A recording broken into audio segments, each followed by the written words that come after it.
Good afternoon and welcome to today's webinar.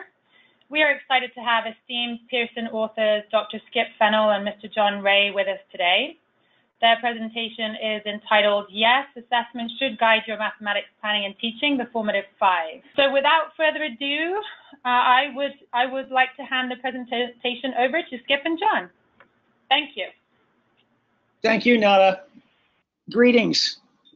I'm pretty sure it's pretty much afternoon for everyone on the line, and I think we're just going to get this party started. You can see the title. We're focusing on assessment and in particular what we refer to as the Formative 5. This has been a journey for John and our colleague Beth Cobbett and I as we created this book around formative assessment, very directly trying to connect your planning in the classroom to instruction and children's learning, and connecting that very directly to, as I indicated, formative assessment, hence the Formative 5, which are 5 assessment techniques, which we'll spend some time on this afternoon. Let's do a little bit of housekeeping. This is John. One of the things that we want to get a sense of is who are you? So we're going to get a poll going in a second. That's what it looks like, but a live poll is going to come up. We want to know, what do you do? In other words, are you an elementary classroom teacher, or a secondary math teacher, a special educator, a school district administrator like a principal or assistant principal, or a curriculum supervisor, or you work at the district level, or something that I didn't name? So let's take a moment to respond to that poll, quick poll.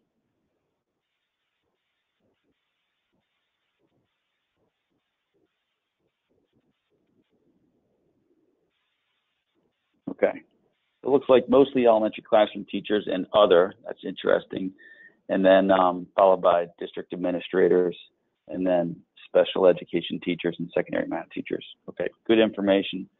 We also want to do some housekeeping in terms of providing you with information about where you can get other resources. So Skip mentioned the Formative 5 book that Beth Cobbett and he and I worked on, came out in January of this year.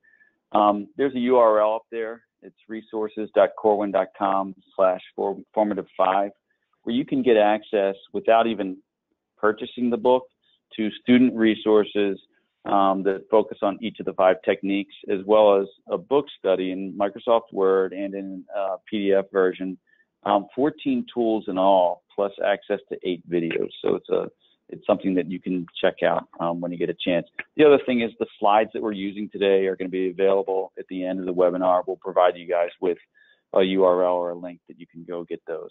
Okay. So take a look at this slide and some of the comments that are on there.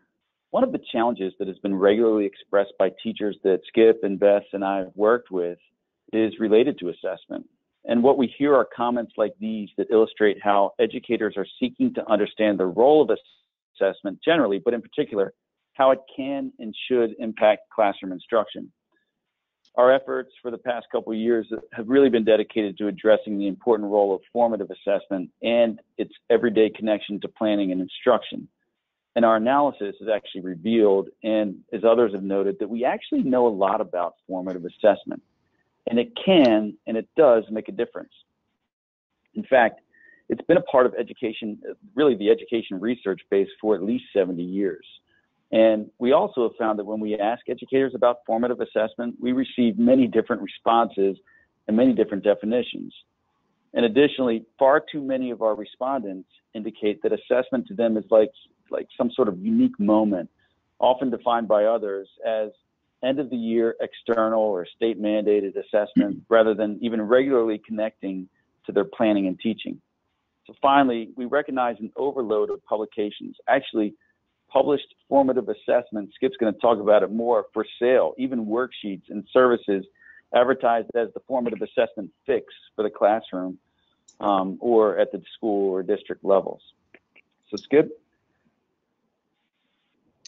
We like to think about classroom teachers and what they do as artists. And so we use this artist palette metaphor a lot, thinking about that canvas that you have. In some cases, you just left it every day, and you interact with that canvas. You paint using lots of different mixtures of colors and so forth as you meet the demands and challenges of the students that you face every day.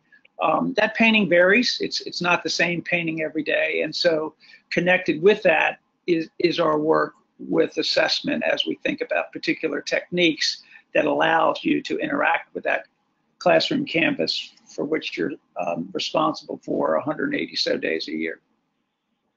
So you're talking about a metaphor like this, Skip, from like a message from the late Bob Ross. Ever make a math mistake?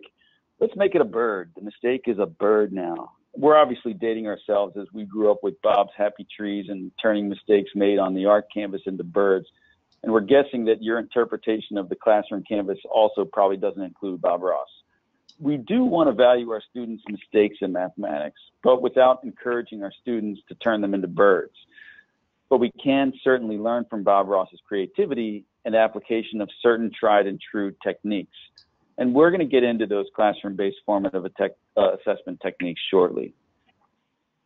I think before we do that, one of the things that, you know, in at least in a very particular way in my work with assessment generally was the need to sort of recognize that both summative and formative assessment are important, but they're different. In other words, when we think about assessment of learning, we often think about that as summative, the end of the year tests that your state requires you to administer, the unit tests that your school districts might have you do, or particular benchmarks that may occur a few times a year, also mandated externally by your school district. Those are important slices of information. I don't want to trash those in any way.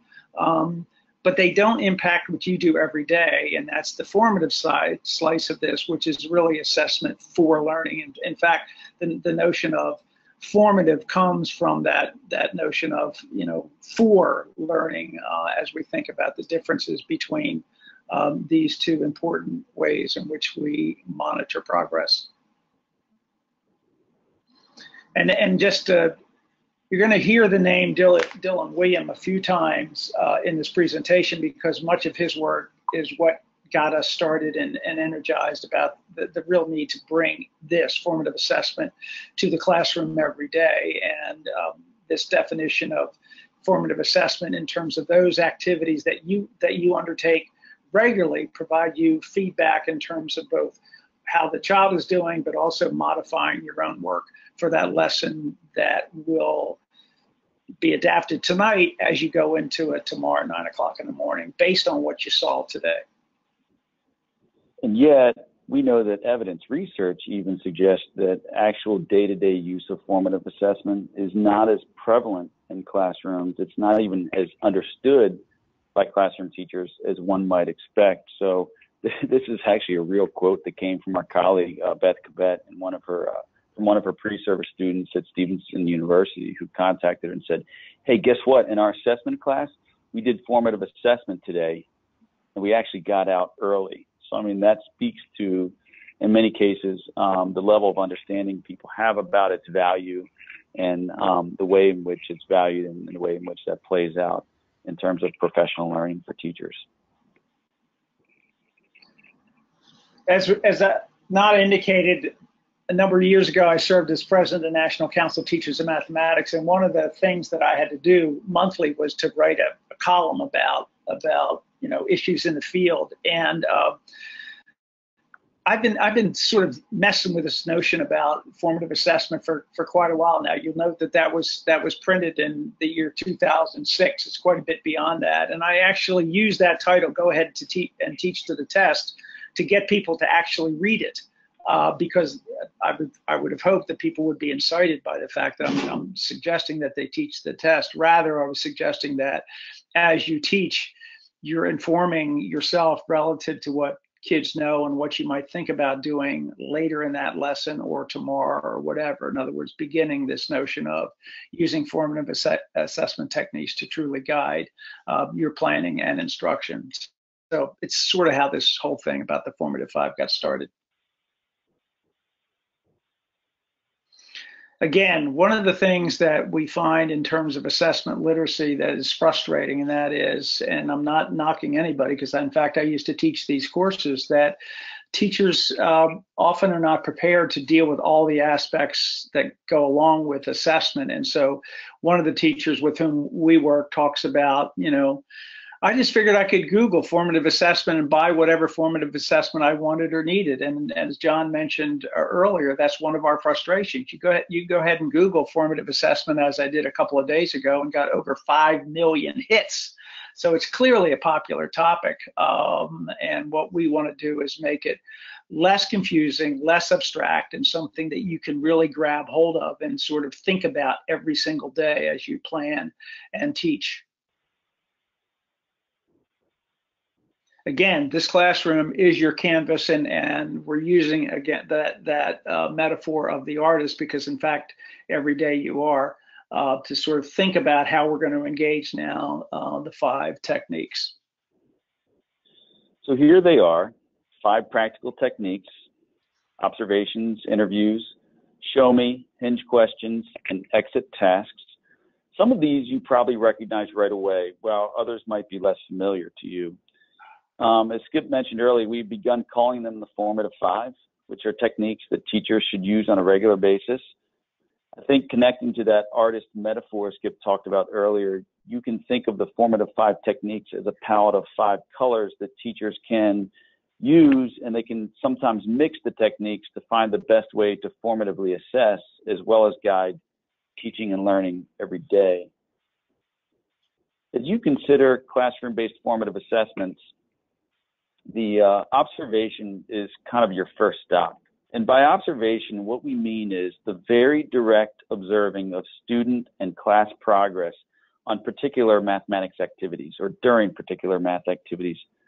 This is what teachers do every day, all day long. In fact, my teachers will report doing this up to 90% of a particular class period or a particular segment in which kids are engaging in task work. So teachers watch, they notice. But the intent here is to very directly link the use of observation as a classroom-based formative assessment to your planning and teaching. In our development and use of the Formative 5, we've actually found that the observation, while perhaps in some people's opinion the most informal and readily used of the 5 techniques, is both taken for granted and, at least to an extent, the least understood of the 5. As you consider the everyday use of observations, it will be important to consider what and how you're going to observe as your students do math. And how will you use what you observe to monitor the day's lesson, or think about planning for tomorrow, or even like record progress and consider the needs for next steps. So as you begin to think about how you will connect the use of observations to your planning for and teaching of mathematics, some early considerations will include following guiding questions, these following guiding questions on the screen, like, what would you hope to observe or even expect to observe? As a lesson is being planned, consider, what would you expect students to be doing as they engage in the math focus of the day's lesson? And then, how would you know it if you saw it? So as you plan and then think about teaching a lesson, how would you know if what you really intended to observe actually occurred? And this is a consideration that sharpens the first question above and extends it from what you expect to the actual reality of considering responses. So in other words, think about the evidence of what you would like to observe. And then I'm really big on this in my own district. What misconceptions might you observe? And then how might you actually record what was observed? In other words, what tools would you use and how frequently would you use them to more formally monitor what you observe? In particular, what kind of individual student or small group or classroom observation tools do you or could you use? And this is really important. And it's a really important point at which to pause and consider. What is the role of the teacher during both planning for and implementing rich mathematical tasks? In other words, what should the teacher be doing while students are working? Because in my experience, some teachers neglect to anticipate the representations and methods students may use to solve the problems before the lesson's taught. And while students are engaging with the task, many teachers spend their time monitoring things like on-task behaviors and even being the timekeeper, which both of these actions should really fall into the role of students themselves. So kind of let's imagine the part of a task for, let's say, elementary students is to plot 7/8 on a number line. What would you hope to observe, and how would you know it if you saw it? These are fairly easy considerations to plan for, but in my experience, teachers don't always consider, those things. Also, what misconceptions might you observe? Like the one shown here. As you get ready to finalize how and what you observe within a lesson, it does make sense to reflect back on your experiences with teaching specific math topics. What are the bumps in your lesson that you may want to especially look for or observe? And are there such bumps related to conceptual understanding, or are they related to procedures, or the use of representations, or the use of maybe specific math vocabulary or terms, maybe being able to write a response to a problem solution, or other things? You observe students all day long, so what are you seeing? And I really encourage you to think about planning a lesson and then teaching it. Like, can you picture a child in your class, even just one student as the lesson is being taught? What might that child be doing? What might you do about it? And why did you actually pick that child? As classroom-based formative assessment techniques such as the observation are in place to provide that initial link to planning and instruction, we really encourage you to think about and even consider before the lesson is taught what students will do, how they might engage in the math, possible lesson products, issues related to things like student grouping, and even much, much more. And here's a connection to some resources that you may or may not be familiar with. For example, here's a sample planning and observation record for an algebra task based on the Pay It Forward problem that's published in NCTM's Principles to Actions Toolkit, which I think I put down at the bottom of the screen, is available at www.nctm.org/PTA Toolkit. This sample 3-column observation tool is actually based on the work of Peg Smith and Mary Kay Stein out of the University of Pittsburgh. They're the authors of the 5 Practices book. A teacher who's actually planning to use a rich mathematical task first anticipates what representations her students might use and records them in that first column. You can see recorded there. Then during the task, as she is monitoring students while they're working, the teacher adds any other methods that she observes students are using to that first column. And then she records the names of students, or in this case, the names of the groups associated with specific strategies or representations in the second column. Now, as the teacher prepares to facilitate the student-led debrief in the task, she then selects student groups or representatives of the student groups, sequencing them in order in which she intends for them to share the reasoning. So this is critical. And it's really critical that she considers that first group selected to share is the group whose methods are really the most accessible to the most students in the class. And then each group thereafter, selected might build off the thinking of others. And the teacher and the student should pose questions that help to clarify and even make connections between the representations shared. So we think that records of what's observed often provide a pattern of student performance used for monitoring student thinking, student progress, representations, mathematical behaviors, or even engagement in the mathematical practices, but also getting on-the-spot planning for student-led share-outs. Of course, this isn't the only type of record-keeping tool that teachers can use during their observations, but we think keeping a record of observations might also influence the pace of your lessons, decision-making within a lesson, and also maybe provide indicators for additional long-term planning and instruction. Skip's going to talk about interviews right now, which is the second technique. Yeah, we like to use these anecdotes from teachers to sort of help us with regard to thinking about the 5 techniques. So for some reason, I thought that you only interviewed those students who were having problems in math class. Now I regularly interview my algebra students because I want to assess how they're transitioning to using equations and inequalities in a more formal way. And what we're talking about here as we think about the interview, and there's a long history, as you can see on this slide, of using the interview as a technique and tool in both mathematics and special education. J. Fred Weaver back in the 50s, Herb Ginsberg in the 90s, myself a couple of times, and frankly more than that. But we are not talking here about a clinical interview. It's not a deposition in any way, shape, or form. In fact, I have a friend who says, you know what, I think about the classroom interview as a check-in. It's an opportunity for me to, if you will, check in with my students. These tend to be focused and one-on-one, but I've also seen teachers, or we've also seen teachers use these in a small group setting. Basically, it follows often the observation. As John indicated, one of the most critical steps about using the observation technique is the anticipation you have at the planning juncture. What do you anticipate that you're going to see as your kids do this lesson on fraction equivalence or whatever it happens to be? And the interview allows you, as you're kind of looking at your students and observing what they're doing, it allows for that, if you will, a little bit of a deeper check-in, a little opportunity to dig deeper and so forth.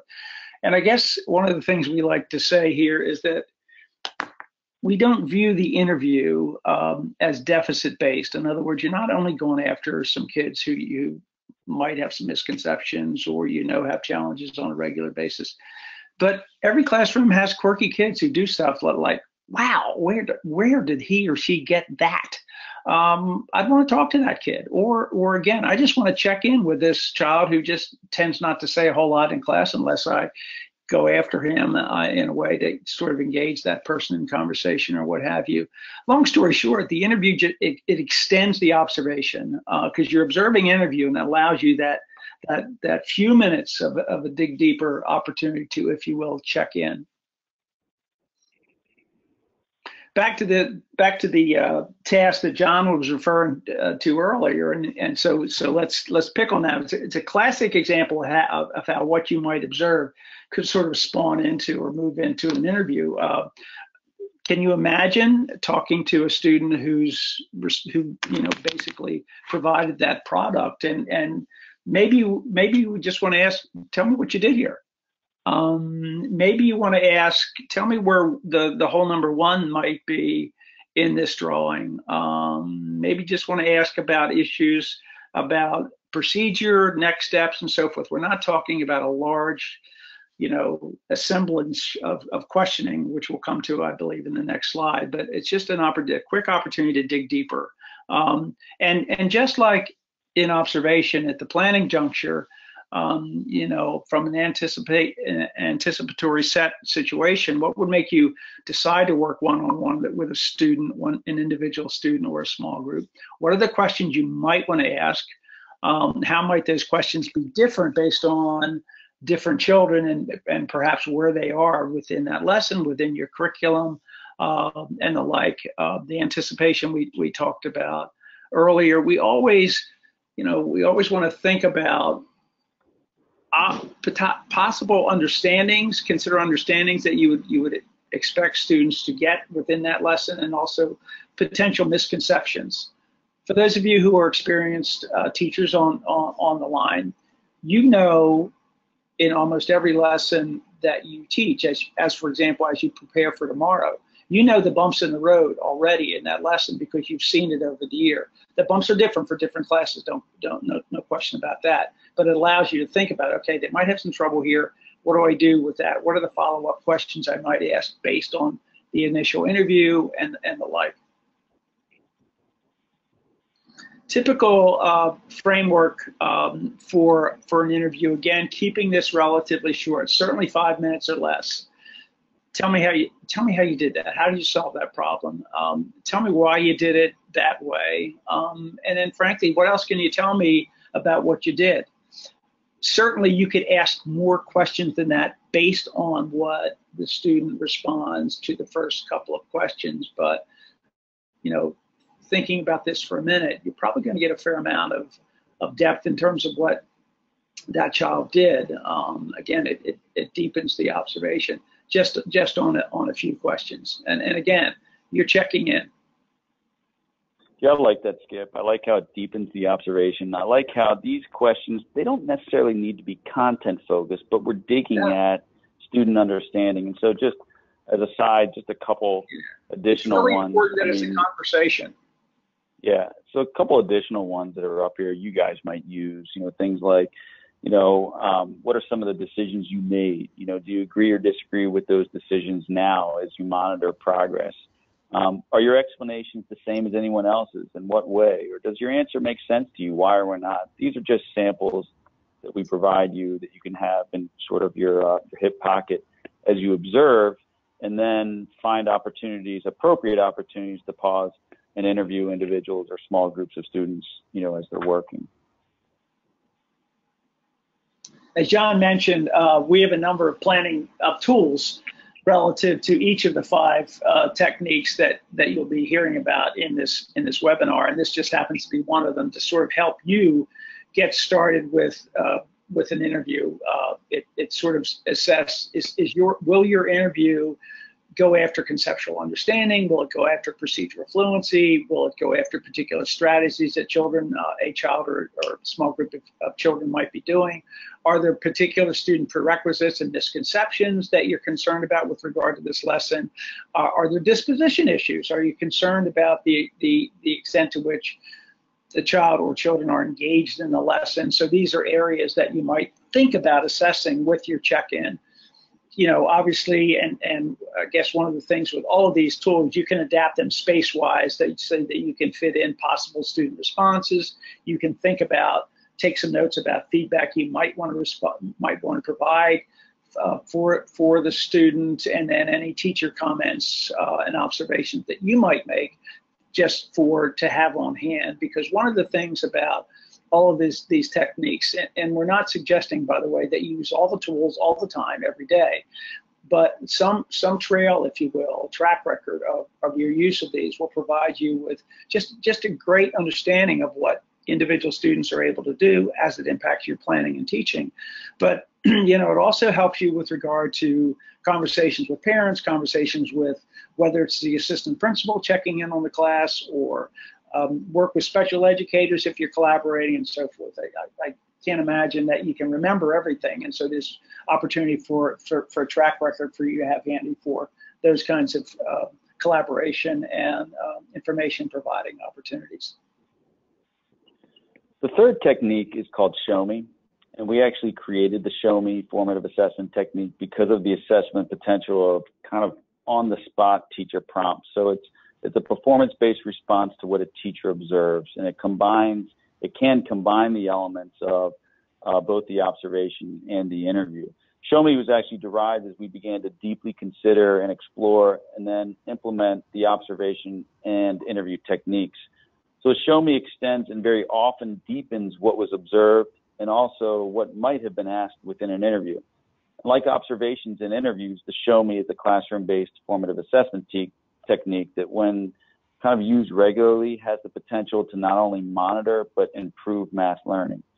And this is particularly true since use of the Show Me not only supports but often encourages differentiation. So what do I mean by that? Like here are some just sample Show Me prompts that a teacher might throw out there as he or she is observing and listening to students and watching students work. For instance, can you show me how you would order 76, 54, 47, and 89 using the number line? And so we're specifying a tool right there, and then observation takes over, and the teacher can capture, what the student is doing, and make some decisions that inform next steps of an instruction. Another one would be, how do you know 3/4 is less than 7/8? Show me. And now we're giving the student choice in terms of the kind of representation and the way in which the student can show their thinking. And a third one might be, show me your graph for that equation. So now what we're doing is giving the student the opportunity to connect, two different representations, but very related representations. This example is one that I provide the URL. There's a tiny URL on the screen if you want to jot that down. It's just tinyurl.com/Cam's problem. And if you look at that problem, Cam took 15 shots and made 9 of them, scoring 18 points. He had the same shooting percentage in his next game. How many shots could Cam have made in that game? When you get a chance, we're not going to do it now because it would require that you go offline here for a little while, but when you get a chance, take a look at that student's work when you go to that URL. And what I've done is we've used the app Explain Everything. It's a iPad app that you can use. And at some point in the clip, I think it's probably a little less than 2 minutes into the clip of watching the student show you her thinking, the student actually hits stop or pauses the recording, because what happens is after that, the teacher off camera asks her to show her as many examples of how many shots Cam might have made during the game as she can, which actually helps us get an even better sense of the student's understanding. So that's an example of one where you can see a student sharing her understanding and then see it play out in the form of a show me. I think that's kind of powerful. Skip?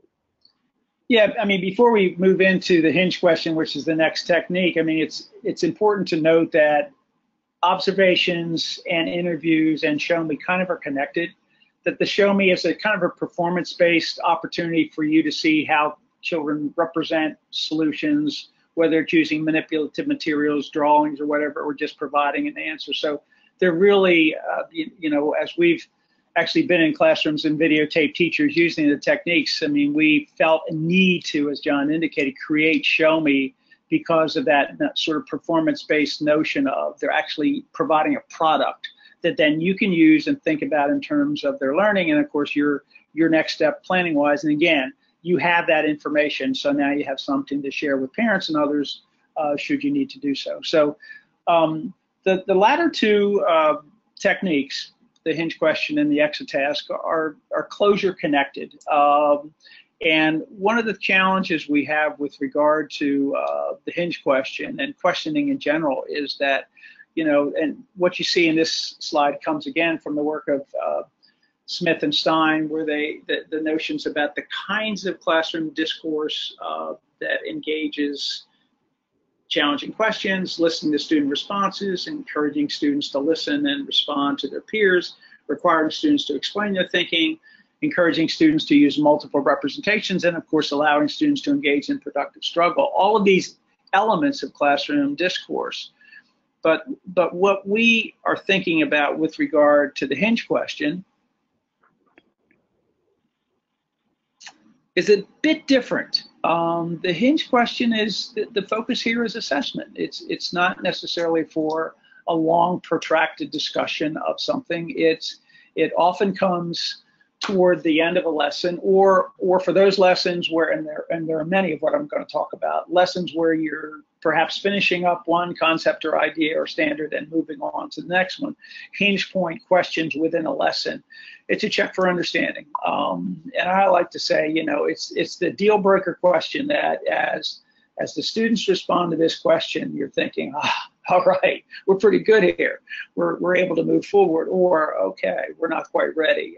So the responses to this question really impacts, frankly, where you're going with regard to your planning that evening and next day's lesson. Maybe it's moving on to the next topic as you had hoped.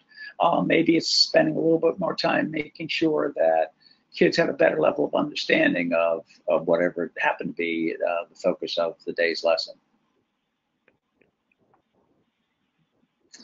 This is a planning tool that is part of a group of planning tools that we've provided. What we've found over the years, and again, the work of the Dylan William, who I mentioned earlier, sort of talks about the Hinge and Hinge point question in his writing, and it's just something that we grabbed hold of because of the potential of this to really give you really important information to help you in your planning and you know, lesson work in terms of next steps. And so, you know, is your Hinge question going to assess important mathematical understandings of the day? We certainly hope so. Will students understand the question? That is not a trivial question. So it's important that your third graders, your fourth graders, your second graders understand that. We'll show that an example of that in a minute. Will students be able to respond in about a minute or so? Because these, as I indicated, these are not protracted discussions. This is something that kids ought to be able to get around pretty quickly. And then will the expected responses be such that you can interpret them pretty quickly, which is also important. And if you get any no's to that, then you need to work on it. But this is a nice, and I know we've talked to teachers from around the country who were using both the Formative 5 book and the tools that are associated with it. And this is a helpful tool for them because this is a kind of a different kind of a question than some of them have been used to using. So we're going to share some examples of some Hinge questions and even share some technology tools that I think are promising. The first type of question that you see on the screen there, can you name a fraction that is greater than 3/4, is more open-ended. I mean, you might imagine students maybe showing their work on a dry erase board, whereas the second provides students with the question posed differently, even using symbols. So you may want to note the reasons for why students might select both the correct response, but just as important, incorrect responses. In other words, you want to make sure that the incorrect responses, if you use a multiple choice or a selected response Hinge question, are interpretable. In other words, why did they select that? And if they selected that, what's the line of thinking that resulted in that error? Over the past couple of years, I've seen classrooms where students use digital devices to engage in questions like these using even online software such as Kahoot. You can find that at kahoot.it and others, which provide the teacher and the student with immediate feedback through an engaging digital interface. And another one that I think is a little less well known, but I think is super powerful, is called Formative, and the URL is actually up there. It's actually at GoFormative, one word, GoFormative.com. I think a challenge some teachers who use Hinge questions may face is how to seamlessly pose a Hinge question, allow students to respond in a timely fashion, and then analyze and interpret the results efficiently. So this tool called Formative at GoFormative.com is where teachers create or select multiple choice, short answer, true or false, or even show me questions, allowing students quick access from any digital device. I mean, this even works on a cell phone or a digital handheld device, where they can generate solutions using kind of like a digital whiteboard interface. Formative is free for teachers, and having the digital student learning artifacts available for the teacher or the entire class to view, like those displayed on this slide in those panels down towards the bottom, provide students with the opportunity to address mistakes or even those bumps in reasoning. And this is cool because this can minimize the role of the teacher and maximize the students in the formative assessment feedback process. And one of the best features of Formative is that it provides a live visual of students' responses in real time, so real-time action while the teacher is in this view. Again, as we think about actually planning for and using the Hinge question, some things to consider. Is it a hinge point? In other words, might you have a couple of them if you're in that transition situation, as I mentioned earlier, where you're finishing up one concept and beginning another? So is it a hinge point somewhere towards the beginning of your lesson and maybe towards the end, or is it a hinge where you're focusing on one topic the entire time you have for mathematics and you'll use it at the end?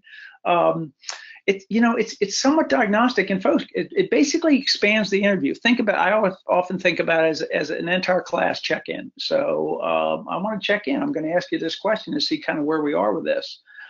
Is it multiple choice or not? As John mentioned, if it's multiple choice, it takes a little bit more time to create because you have to create the choices, and they should have some reasonableness in terms of why a student, misconception-wise, might select one of those incorrect responses. But you're going to have the responses almost instantly, so there's an advantage that way, as opposed to the other where you'll have to do some analysis a little bit differently. At the primary level, you might want to use student response cards.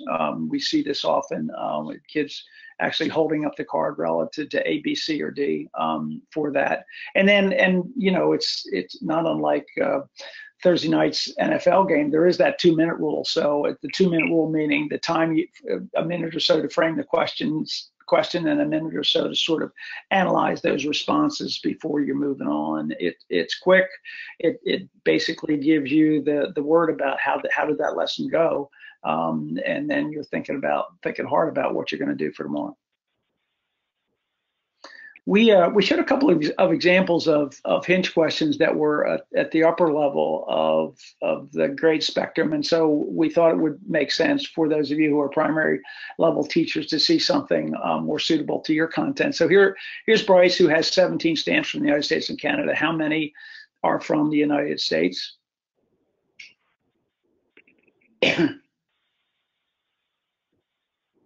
And so she's looking at different ways to represent this problem. And Kimberly, as you can see, created 17 objects and then, noted the 6 that came from Canada. Jackson puts the 17 at the top and used kind of his own part whole grid, if you will, to decide, okay, I know that there were 6 from that other country, so it has to be 11 from the United States. Dante uses a one-to-one correspondence and figures it out that way. Angelina, and you can see what she does. She renames 17 as 10 and 6 and 1, and then looks at removing the 6 from the other country, and has kind of an interesting way to note that there's 11. By the way, this is a classic case where I might want to have an interview with Angelina, because I think that is really cool, and I wonder how she got that. But again, this is where, if you will, it goes back to that palette idea where, you're painting this canvas, and this canvas is your classroom. There are times when you'll interchange a Hinge question with an interview. In this case, it's an interview with a Hinge question. So this is kind of a classic example of that. Some guidelines, this again comes from work of Dylan William, design the Hinge questions that elicit the right response for the right reason. In other words, it's after that mathematics at that particular time of the day. When using multiple choice or selected response items, incorrect answers should be interpretable, as John noted earlier. And then sometimes it makes sense to administer a Hinge question as a series of simple questions used with just every pupil response cards, or fans, or what have you, that you might use in your own classroom. Oop. Coming. Yeah. So we're going to show you a couple of examples of Hinge questions in action. You can take a look at that one. Can you see this Hinge question in action? Well, actually, if you look around, this is my friend Justin Thomas's, I think it's an Algebra 2 class at Centennial High School here in Howard County. Take a look at the students. There are students that are holding up dry erase boards. Can you see that now? Yeah, and so let me zoom in a little bit so you can see what was posed. Justin actually posed this. He said, is that always, sometimes, or never true? And what he was trying to do is like Skip said, he was trying to pose this Hinge question at a critical time in his lesson. This wasn't something that was intended to take forever. He used an EPR, every pupil response strategy, where they're using whiteboards to write the word always, sometimes, or never. And then, he's making a decision about, hey, can I move on here, or do we need to spend some more time, on this concept? Another one that's kind of interesting that some of you guys maybe have seen before, I encourage you to Google it, is it actually comes from one of my favorite low-tech classroom-based formative assessment techniques that reminds me a bit of the Hinge question, and it's from the teaching channel's My Favorite No video, where this middle grades math teacher gives her students like a warm-up problem at the beginning of every class, which they solve on index cards. And then she quickly sorts through the cards, and from the incorrect answers, anonymously chooses her favorite no. And what's kind of cool is she and her students then analyze what's right about the solution first, before delving into what the writer doesn't understand, or the author of the favorite no or solution doesn't understand, that led her or him to the answer incorrectly. And what's kind of cool is being done anonymously allows even that student to participate in doing some self-correction.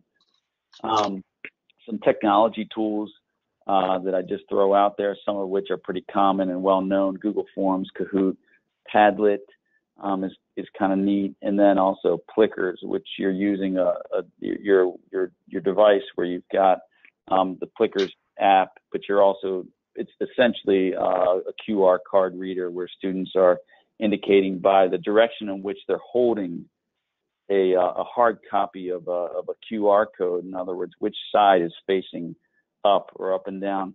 What their answer is using these multiple choice kind of questions. And that's really neat because it displays the data, and it can display the data anonymously, which is cool. And then the teacher can also figure out, who, by the tiny number on the student's card that they're holding, who maybe needs a little bit more help. Today's Meet is another one that's been around for a while, and those are all like back channel kind of tools where students can engage in discourse and conversations, but without writing a whole dissertation. I think it limits a student response to 140 characters or less, which is kind of neat. And then Formative or Go Formative, like I talked about. And then like I showed you in that slide, EPR responses using low-tech technology is really, really good too. So Skip, our last technique.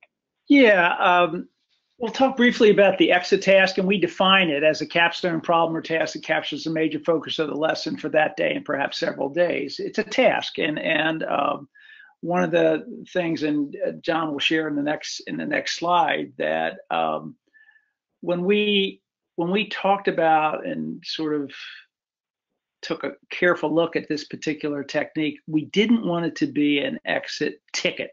And I'm saying that as strongly as I can say it, because we found that in too many cases, the exit ticket was pretty trivial.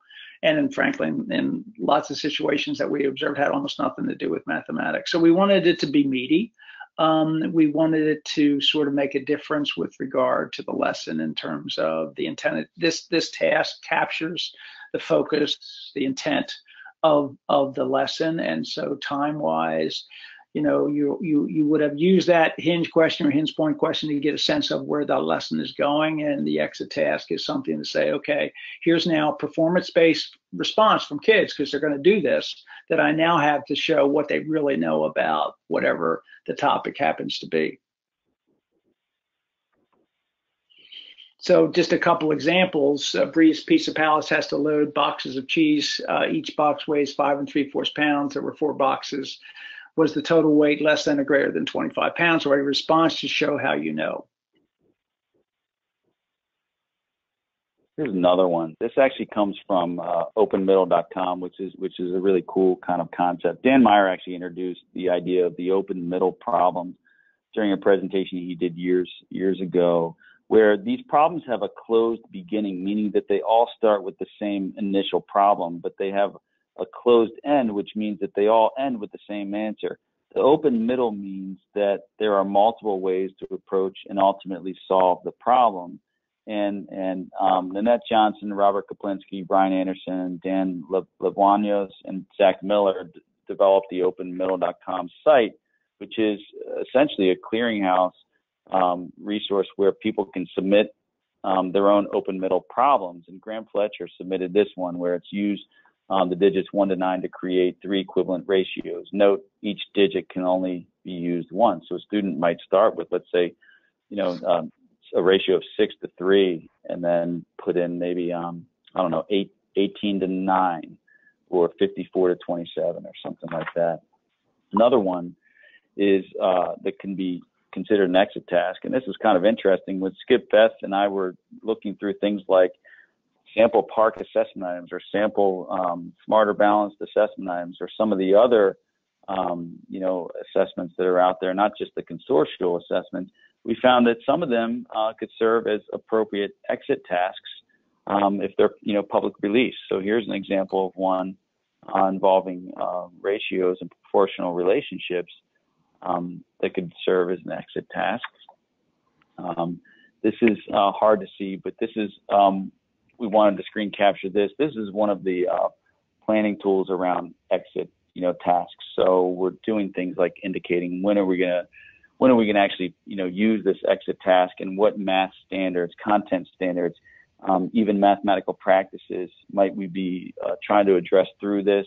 What's the level of cognitive demand? What's the actual task that students are going to engage in? And then what kind of expected responses would we hope to see? And then space for summarizing what were the actual class responses, and then time to reflect on what are my next steps regarding planning, for the next day's lesson. Another neat tool is a tablet and web-based capture tool like QThink. If you go to qthink.com, it's one of my favorite tools because it's really all-inclusive.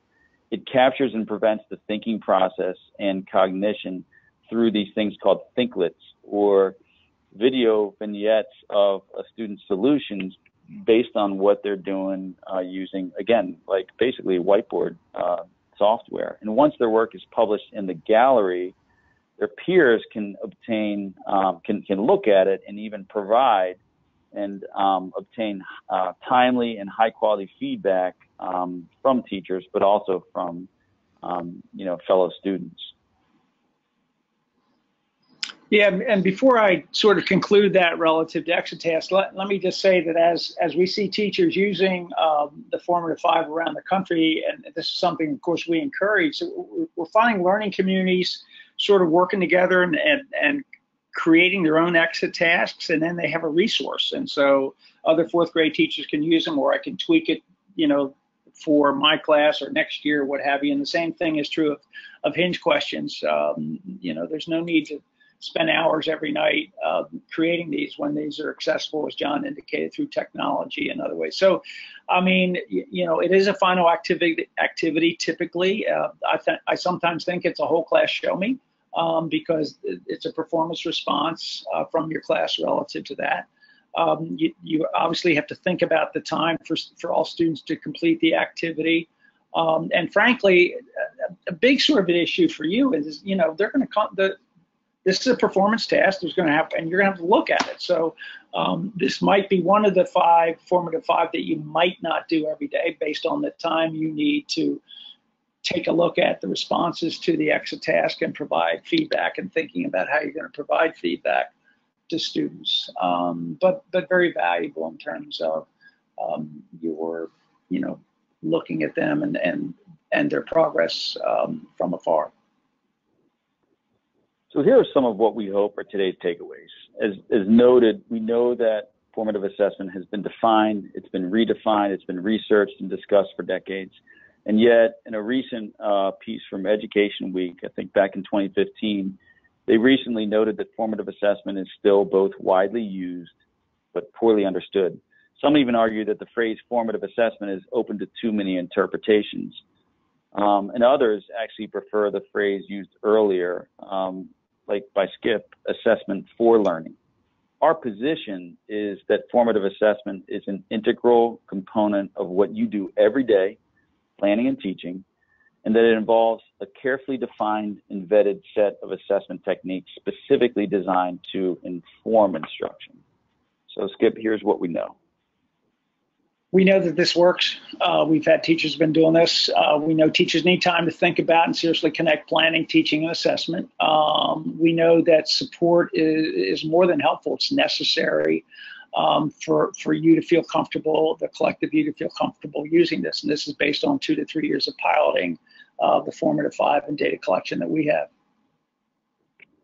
We'll conclude with the following. Formative assessment is students and teachers using evidence of learning to adapt teaching and learning, to meet immediate learning needs, minute to minute and day by day. And I just always love that from Thompson and William, and that's what we're trying to do here, thinking about assessing as you plan and teach minute to minute, day by day.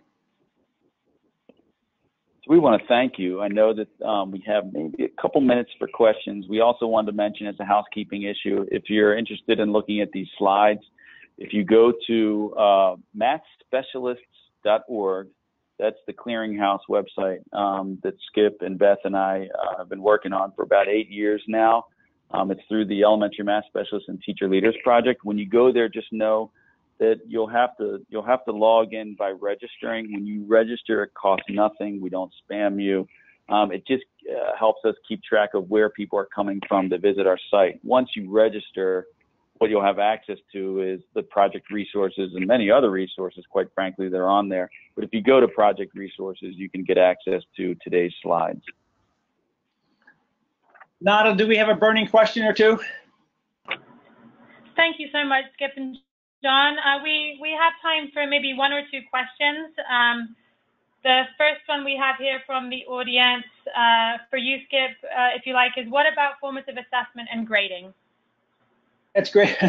We get that question all the time, and basically we've taken the position, and actually we write about it in the book, that what we're talking about here, you're not going to grade as you observe. You're not going to grade a student's response relative to your interview. You're probably not going to grade a show me performance response, because it's just sort of indicating what they can do. You're certainly not going to grade a Hinge question.